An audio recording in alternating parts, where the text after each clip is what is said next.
Fala, cara de barro, beleza? Edu aqui. E hoje nós vamos falar sobre treinos de endurance e treinos de força. Será que a gente pode fazer isso ao mesmo tempo? Eu comecei a ler sobre isso para tentar entender melhor qual a carga de treino de força inserir dentro das minhas sessões de treinos no período de base. Acontece que quanto mais eu lia sobre o tema, mais eu entendia que eu não entendia nada sobre a construção de mesociclos e de microciclos. E a resposta que eu estava buscando era: por que eu não posso fazer treinos de força ou de alta intensidade dentro dos meus pedais no período de base? A resposta que eu buscava era sobre a questão fisiológica, o que acontece com o nosso corpo, como isso afeta o desenvolvimento e se isso afeta a performance que nós vamos conquistar ao longo do tempo. E por que toda essa questão? Porque antigamente nós dizíamos que quando você estava dentro de um treino de base, digamos que alguém batesse, fizesse um ataque durante um pedal, a gente dizia: não, eu não vou porque isso vai atrapalhar, vai estragar a minha base. Então eu queria entender se de fato isso tem algum fundamento, se fazer muita força durante um treino vai estragar, como nós dizíamos, o processo de capilarização, ou se isso diminuiria o aumento das mitocôndrias. E a questão é que quanto mais eu pesquisava sobre isso, mais a pesquisa tomava um rumo diferente. E como eu achei o resultado interessante, mesmo assim eu quis trazer para vocês. E é sobre isso o vídeo de hoje. Bom, então depois dessa introdução tão longa, vamos para o vídeo. Todos podem se beneficiar de um treinamento de fortalecimento. Faz muito tempo que todos os esportes já se valem do treinamento de musculação para melhora da performance e prevenção de lesões. Entretanto, a gente precisa já no começo desse vídeo entender a diferença entre um treinamento de fortalecimento e um treinamento de força. E quando eu digo treinamento de força, eu estou falando de força bruta, força pura, sabe? É você arrastar um fusca engrenado, é dessa força que eu estou falando. Isso precisa ficar bem claro, porque daqui para frente, toda vez que eu falar de treino de força, eu não estou falando da musculação para hipertrofia, isso é outra coisa. O treino de força que nós vamos falar agora são 2, 4 ou 6 repetições no máximo. São cargas até muitas vezes próximas do seu RM. Então, ficando isso claro, eu acho que a gente pode seguir. E a pergunta é, mas dá para fazer tudo isso junto ou é ruim?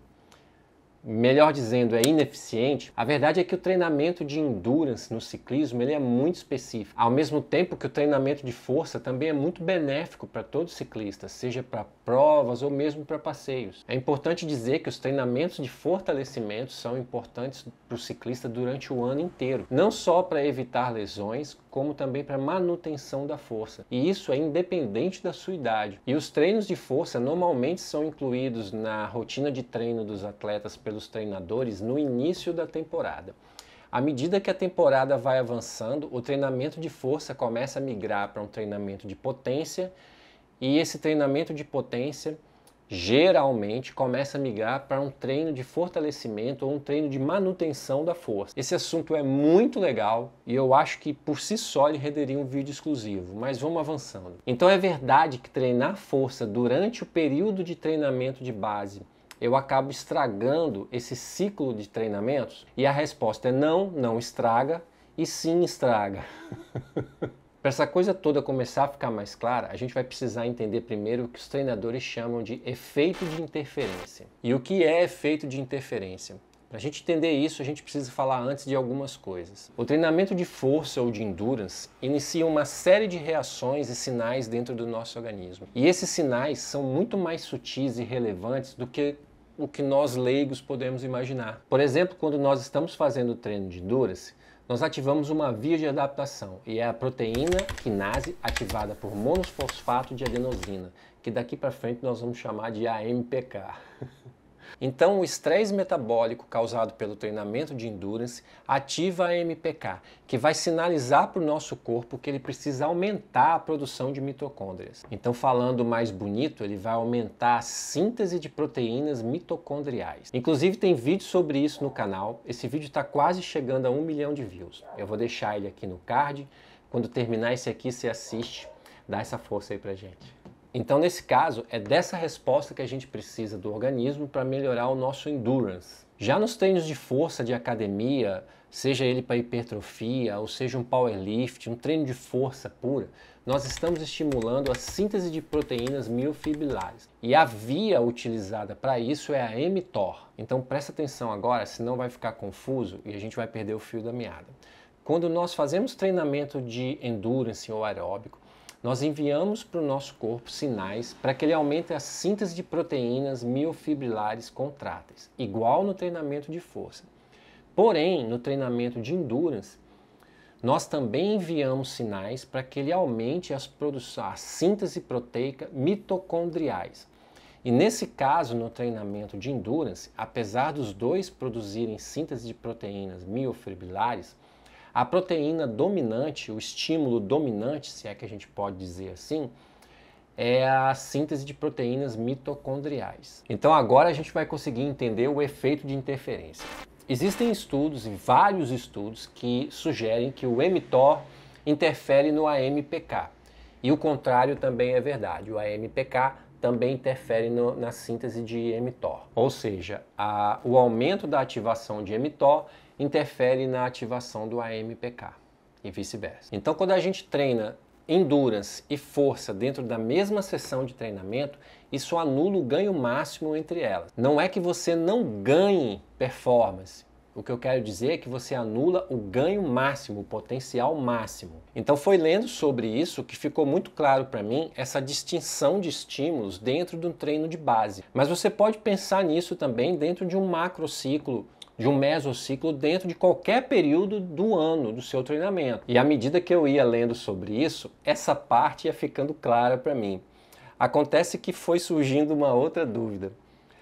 Como é que atletas amadores como eu e você podemos extrair o melhor, a gente quer sempre o melhor resultado dentro das nossas sessões de treino, especialmente por conta do tempo limitado.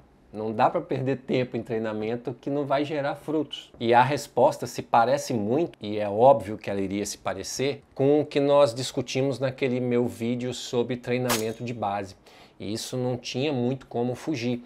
Só que agora a gente já começa a entender porquê das coisas. E eu acho que quando você entende o que cada treino vai trazer de benefício para você, é muito mais fácil conviver com o treinamento. Por isso que eu acho que você tem que conversar muito com o seu treinador, ou se você não tem um treinador, você precisa entender o que cada estímulo que você está inserindo na sua rotina vai trazer de benefícios para você. Do contrário, você vai estar fazendo um monte de coisa que na sua cabeça é muito benéfico, mas que está um competindo contra o outro. Principalmente se isso começa a gerar um estresse e começa a diminuir muito a sua capacidade de se recuperar. Então, como é que tudo isso se encaixa? Eu vou contar uma história mais uma vez para a gente contextualizar. Eu fui convidado para correr o Insanity Mountain Pico da Bandeira. Os caras criaram uma prova que vai sair da portaria do Espírito Santo até a portaria de Minas Gerais. Isso no Parque do Caparaó. O Pico da Bandeira é o terceiro ponto mais alto do Brasil. Então, se não bastasse essa prova ter 100 km, pode ter certeza que ela vai ter uma altimetria muito, muito considerável. Se não bastasse só isso, eu acho que na maior parte do tempo nós vamos estar assim, acima de 1.000 ou 1.500 metros do nível do mar. E eu preciso me preparar bem para esse evento. Então, além de precisar de endurance, eu vou precisar de força, porque vai ser uma prova dura. Então, agora vocês já estão ligando os pontos. Por que eu estava pesquisando sobre isso? E acontece que a prova é agora dia 10 de março.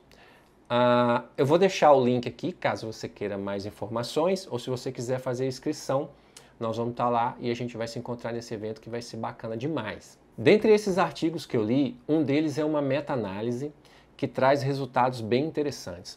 Meta-análises são estudos científicos que pegam uma série de outros estudos que tratam sobre um determinado tema do qual você busca uma resposta, compilam todos dentro dessa meta-análise para chegar a uma conclusão.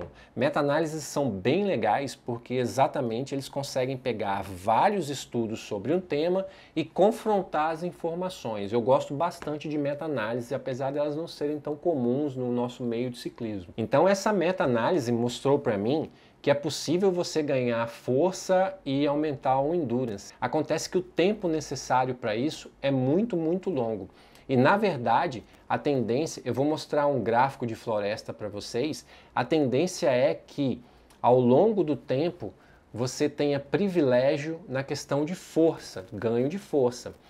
O estudo chegou a uma conclusão que se você priorizar força, você precisa de 12 semanas de treinamento intenso, tanto no treinamento de força quanto no treinamento de aeróbico, tá?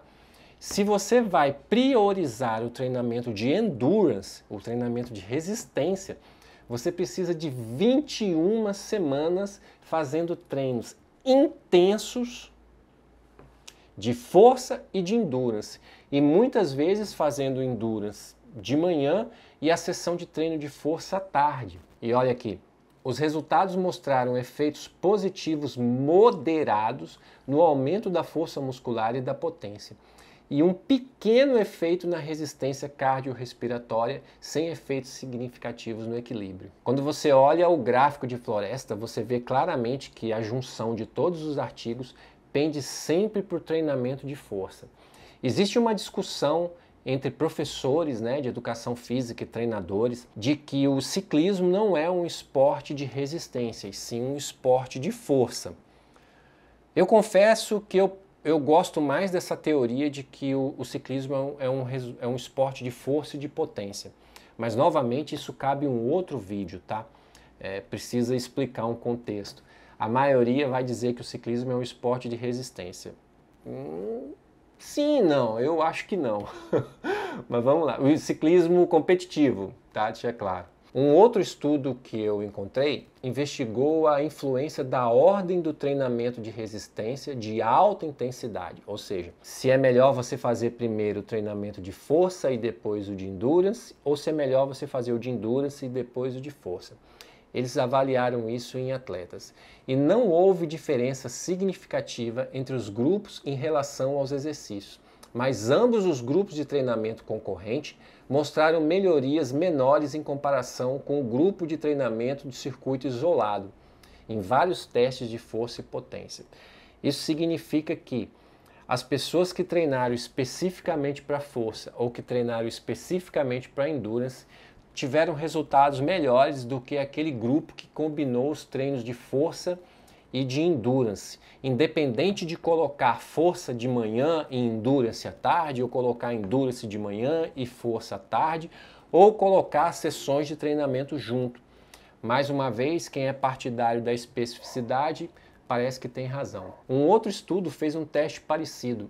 Ele investigou como o treinamento simultâneo de força e resistência afeta o desenvolvimento da força muscular em comparação com o treinamento separado de cada uma dessas especificidades. Descobriu-se que treinar ambos simultaneamente pode interferir no desenvolvimento da força, mas não afeta o aumento da capacidade máxima de oxigênio, o VO2. O grupo que treinou apenas força melhorou consistentemente em força ao longo das 10 semanas do estudo. E o grupo que treinou força e endurance na mesma sessão também teve um aumento significativo no aumento da força, mas somente até o 7º mês.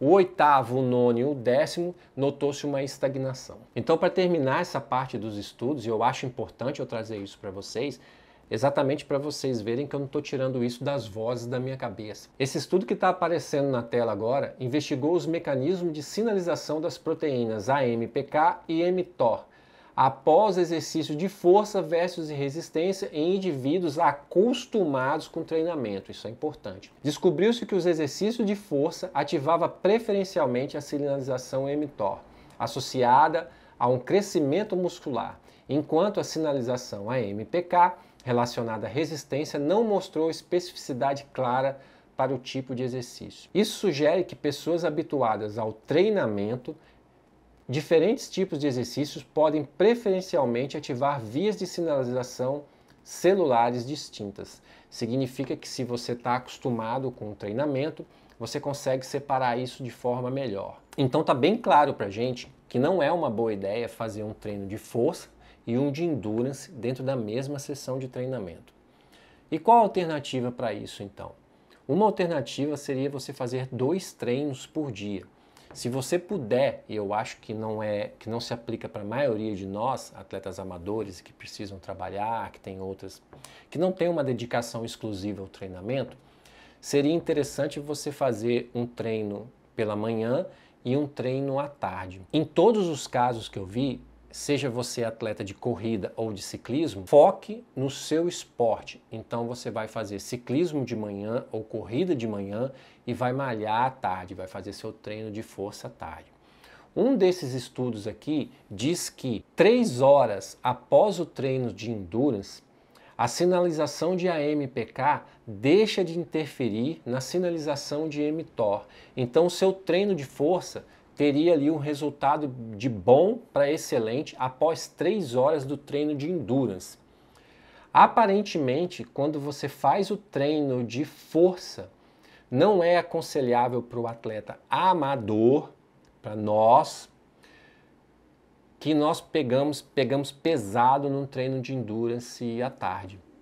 Segundo os estudos, a melhor recomendação é, por exemplo, tá chovendo, não vou pedalar, vou fazer um treino de força de manhã e à tarde vou pedalar.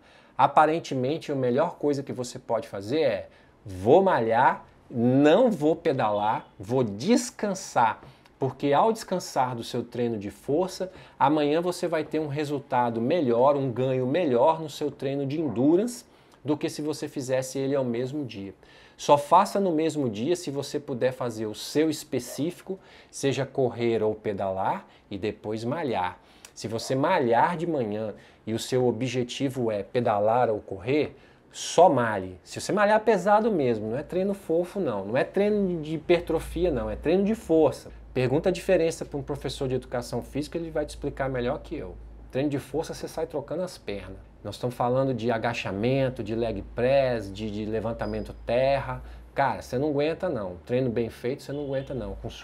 Definir o seu RM, que é até perigoso isso. Mas é outro papo. Malhou perna pesado, cara, de tarde descansa e vai pedalar amanhã. Quando parar de chover, você volta a pedalar. Tá bom? Então, aparentemente, aquilo que os ciclistas das antigas diziam, tá certo, a ciência corrobora. Muita gente que está vendo esse vídeo vai dizer, eu já sabia, beleza, eu acho que eu também já sabia, mas eu queria buscar, eu queria entender o que acontece de fato. Parece que o que acontece de fato é que a sinalização da síntese proteica do mTOR interfere na síntese proteica que produz as mitocôndrias.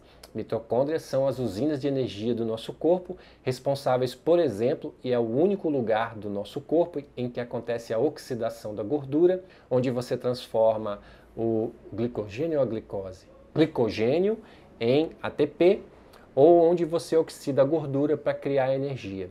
Quando você trabalha ali nas zonas mais baixas, você melhora a capilarização, ou seja, você aumenta os vasos finos, que tendem a ter mais eficiência no transporte de oxigênio, tá bom? Para mais partes ali do seu músculo, cabe também outro vídeo.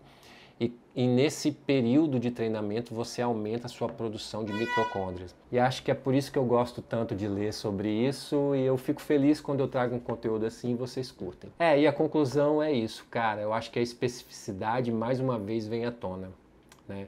É importante fazer treinos de força no momento certo, para não prejudicar a especificidade. Continuem fazendo fortalecimento durante o ano todo, mas eu acho que treinos de força, eu acho que isso a gente pode copiar dos profissionais, né? Faz o treino de força, ganha força, depois transforma a força em potência e depois faz o fortalecimento para manter essa força durante o ano, sem que isso comprometa seu trabalho de endurance. É muito mais fácil falar do que de fazer, por isso que mais uma vez eu recomendo, se isso é importante para você, considere a assessoria de um profissional, porque agora eu confesso que eu estou perdidinho e eu não sei como que eu vou montar o meu esquema de treinamento para o Instant Pico da Bandeira, tá bom? Vou trazer mais conteúdo sobre isso e sobre a preparação e a gente vai se falando. Um abraço, eu espero que vocês tenham gostado e tchau.